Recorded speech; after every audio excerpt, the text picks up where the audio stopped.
Hi Gemini, and welcome to your Gemini October 2021 reading and forecast. It's great to see you. I hope you're doing well, and welcome back to the subscribers.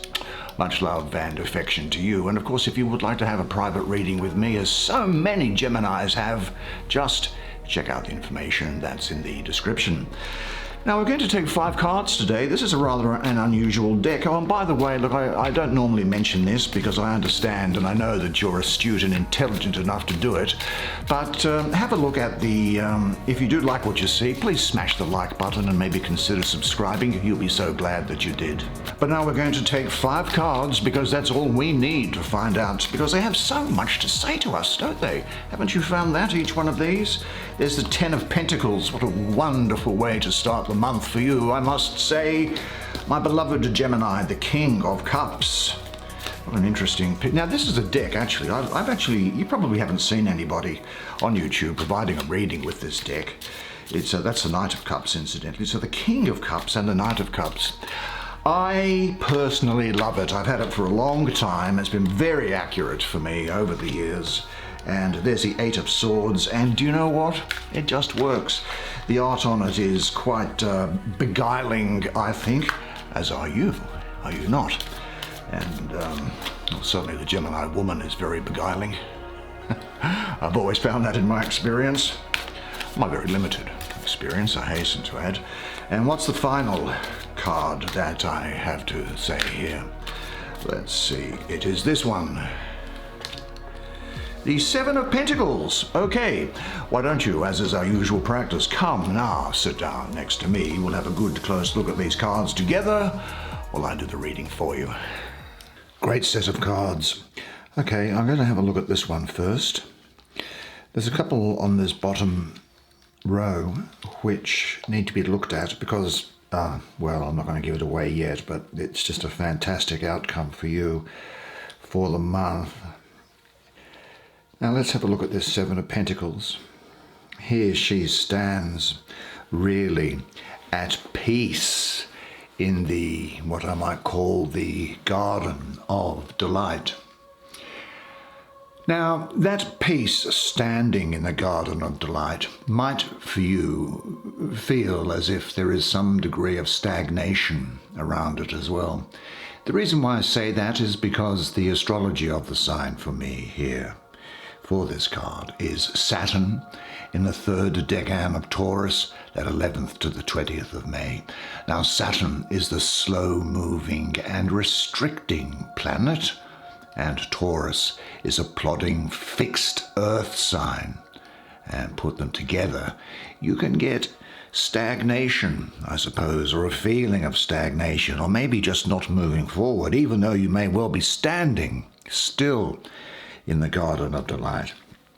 I will say one thing though, that this number 7 here for me mystically has the planet of Venus associated with it, and Venus is about relationship.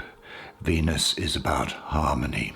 Venus is also about bringing together situations that result in a profitable, a comfortable standard of living, comfortable in the place from where you're sitting now. And so, but nevertheless, she's standing still, I think, which could mean that there are things like, well, you could have the fear of making mistakes that relate to your business or financial situations, your physical conditions and health.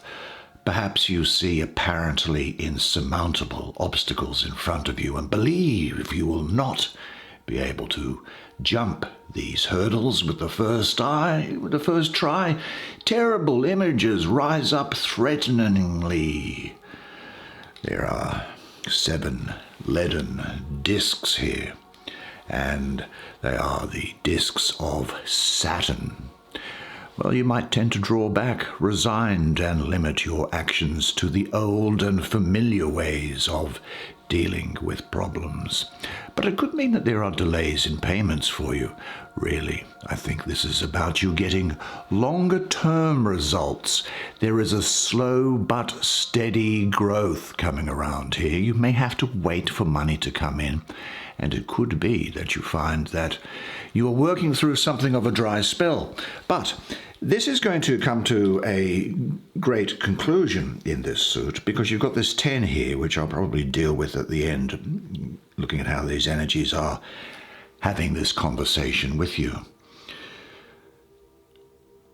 Do you know, negative expectations are powerful thought forms which, when nourished consciously or unconsciously for a long enough period of time, can actually help create the situation you are afraid of.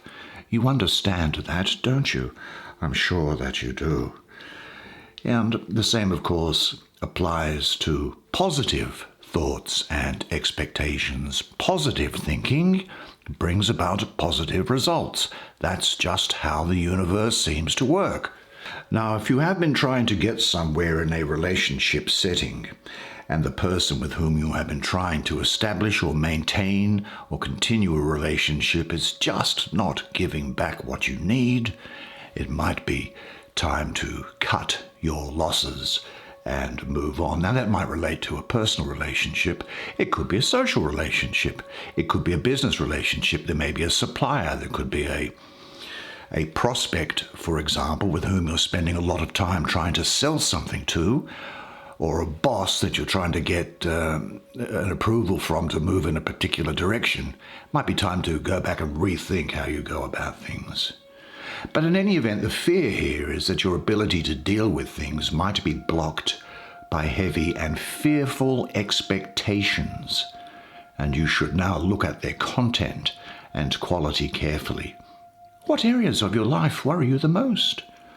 Write a complete list of your worst expectations and take a new piece of paper and change each fear into its positive opposite. Keep working with these lists, change them when necessary, and decide consciously. And look for somebody who will support you in this. But say this to yourself at this time: I have the courage to believe that all that happens in my life serves for the best. I am willing to release all that is not serving me in my life. Well, you've got that under control, I think. That is going to come under control for you. Now, this is an interesting card, which happens to be on the same line as it. So let's have a look, shall we? And see what it wants to talk to you about. Well, the ropes of memory bind her to her past, I think. This is, in a sense, about shortened force, really. It is, astrologically, for me, in the position that the card is in, Jupiter ruling the first decan of your sign, that 21st to the 31st of May. Now, Jupiter is the ruler of Sagittarius, and it is, to get into Gemini, it has to move 180 degrees away, diametrically opposed side of the zodiac wheel, and therefore it's going to be Jupiter is in detriment when it is in your sign. So Jupiter is weakened, and the inquisitive nature of your sign, Gemini, inhibits Jupiter. So a weakened Jupiter means that maybe you feel that you can't get what you want due to too many, as the Gemini aspect of it, distractions going on around you, which may or may not have been self-created. Jupiter in Gemini says to me that there could well be some problems with endurance or worry from thinking too much, or you having difficulty in making a choice about something. Make sure that you don't lack endurance, which you need if you are to clarify a situation that's coming up which is confusing. No matter where you turn at first, no satisfactory solution will seem to exist, but you will resolve it. You might feel that the more you try to unravel the tangled ball of yarn, the tighter the knots become. But they become untangled. Let things rest and develop on their own for a while. As long as doubts concerning these decisions remains, don't go for anything new. Jupiter really is the harbinger of unforeseen and unexpected change for the better. The problem, which to you might seem insolvable now, will find its own solution in its own way. Do you know, it has to be said that sometimes the Gemini mind, because there are so many things going on inside it, it can sometimes have what I call analysis paralysis about something. So the solution is to take time out and do something different and let Jupiter come in and do its work and let things settle down. Come back to a problem which presents itself to you initially with new eyes. What alternatives are you torn between now? Relax and let things develop. And say to yourself, I am relaxed and I trust life. Life brings me the best. Well, I want to have a look at this character that this card's sitting on top of at the moment, because it's interesting that he should show up in the middle of the spread there. And let's have a look at him. What's he doing here? Well, it looks as if he's going through the process of being afraid to look upon such beauty. He lowers his gaze to the floor. It might well apply to you. There might be someone who is afraid of gazing upon your beauty at the moment. Now, there's a lot of Scorpio around here, and there's also a lot of Libra. These people are going to be important to you. Now, as this knight here, he's air and he's in water, so he's the airy part of water. Now, when you have air and water together, you can either have, well, very, very calm conditions, or you can have huge waves running around, can't you? So there can be a great degree of volatility associated with the energy of this card. The water can whip up as a result of the air into huge seas. Now here's the prince of the chariot of waters. Now, the airy part of water, look, they're neutral with each other.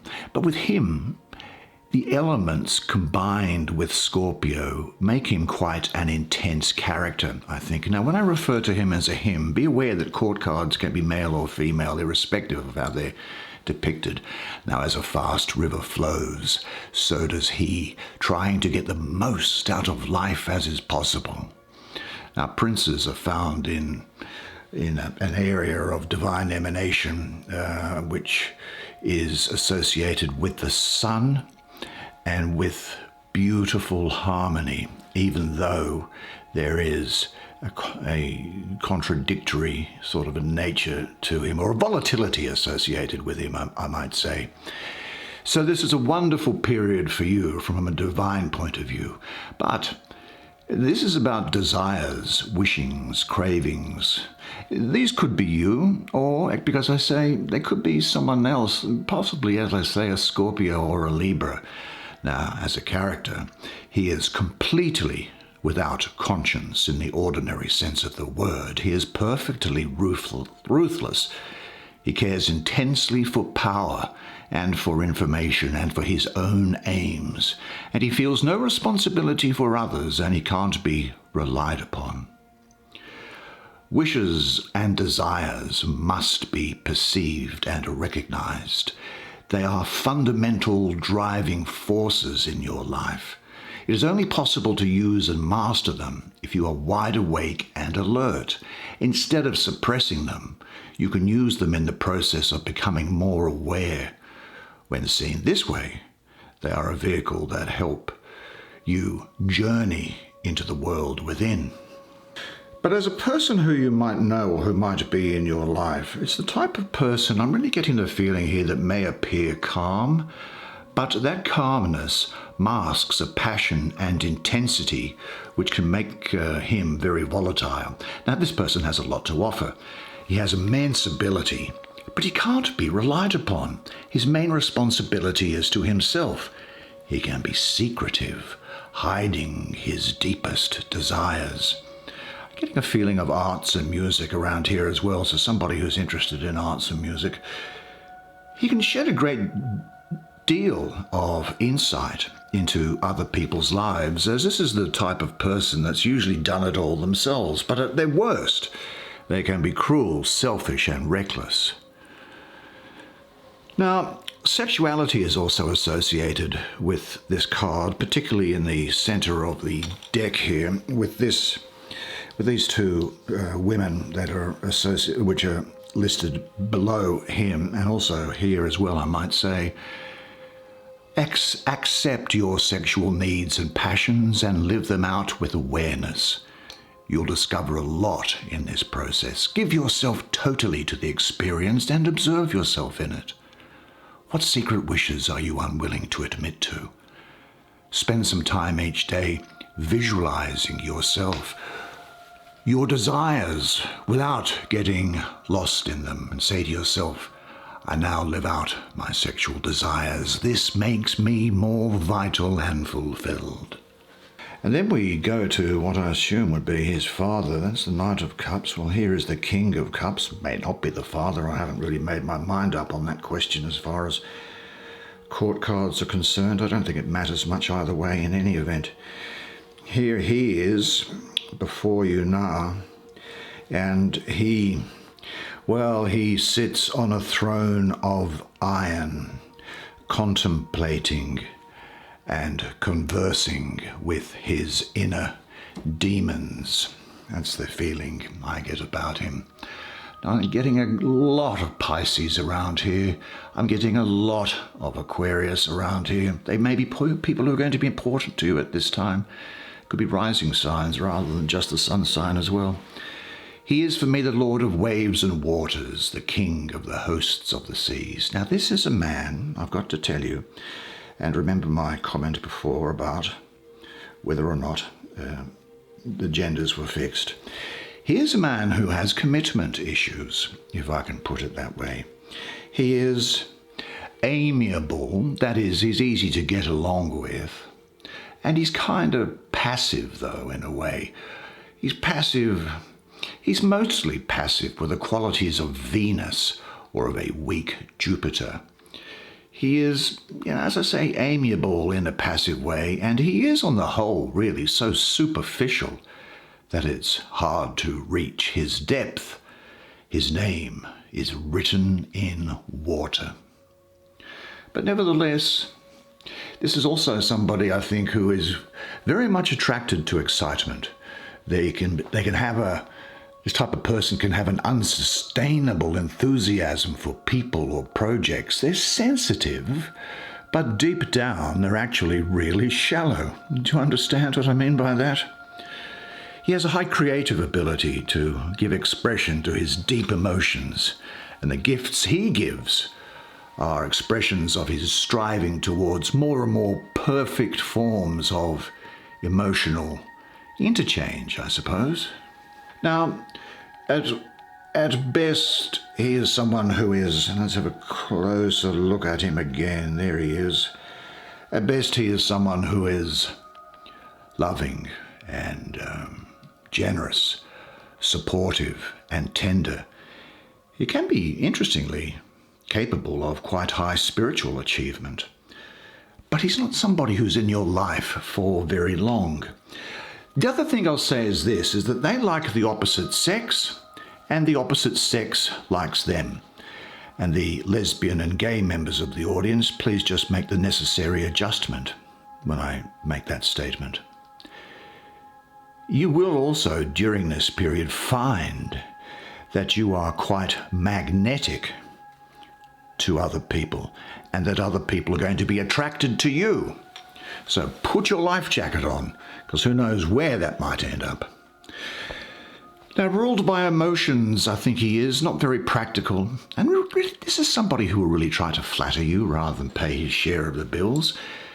He's the type of person that can be intensely insecure, needing constant reassurance. And at worst, this is someone who is unfaithful, fickle, shallow, highly emotional, and sadly, like the prince who we just talked about, is also unreliable. But I think what this is indicating is that you yearn for intensive interchange with those of like mind and like outlook? Well, how can the interchange in your relationships be enriched? Seek out your true family, the community in which you feel at home.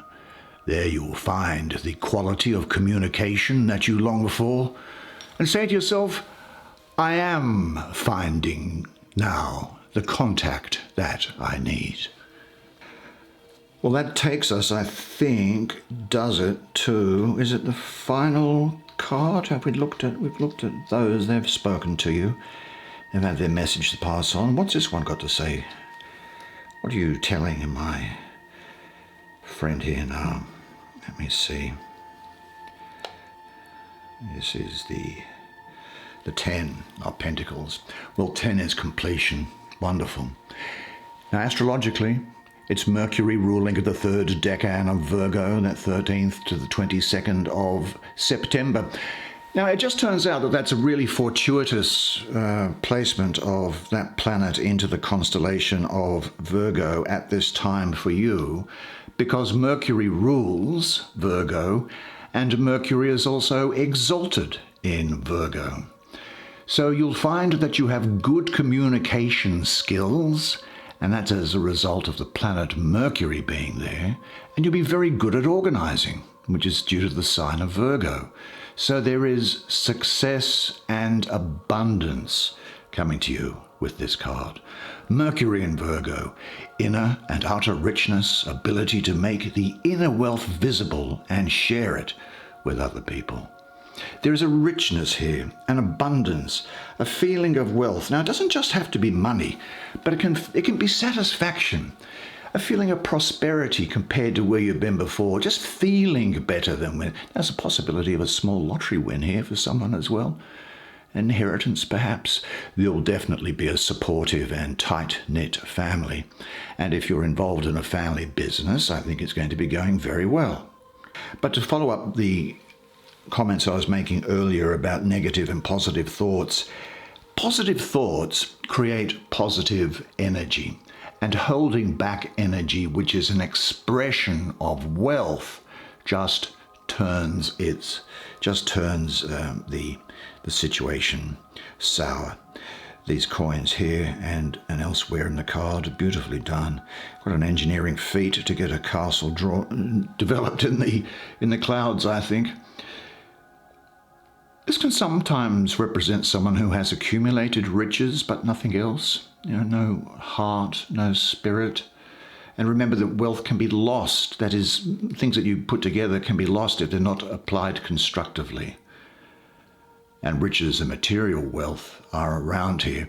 Now, not to the extent of Jeff Bezos or the Tata family in India, but to the sense of feeling that you kind of start to now feel better about what's going on in your life, both from a financial point of view, but also from internally, because you have attracted to you everyone who is a part of your life. You have created every situation in your life. We all do that. And you create your own reality. The wealth in your hands is your own to do with what you like. The responsibility is yours, and you are endlessly wealthy. Do you know about your inner wealth? Do you share it generously? Write down on a piece of paper all the qualities which constitute your inner riches, and say to yourself, I am internally and externally rich and free and enjoy everything thankfully and in surrender. Well, what a great set of cards for you, and that is the way it is for you this month. Well, there you go, the month of October. Wasn't that fascinating? I thought it was fascinating anyway. I think it's going to be a great month for you. Things happening, things moving forward, things cleaning out inside, making you bigger, stronger, faster, and ready to take on the world, leading up into this season to come. Now, until then, though, and until next month's reading, there's one thing that I want you to remember, and remember this always, and it is that you are a legend. And I look forward to seeing you again next month. Until then, it's bye for now.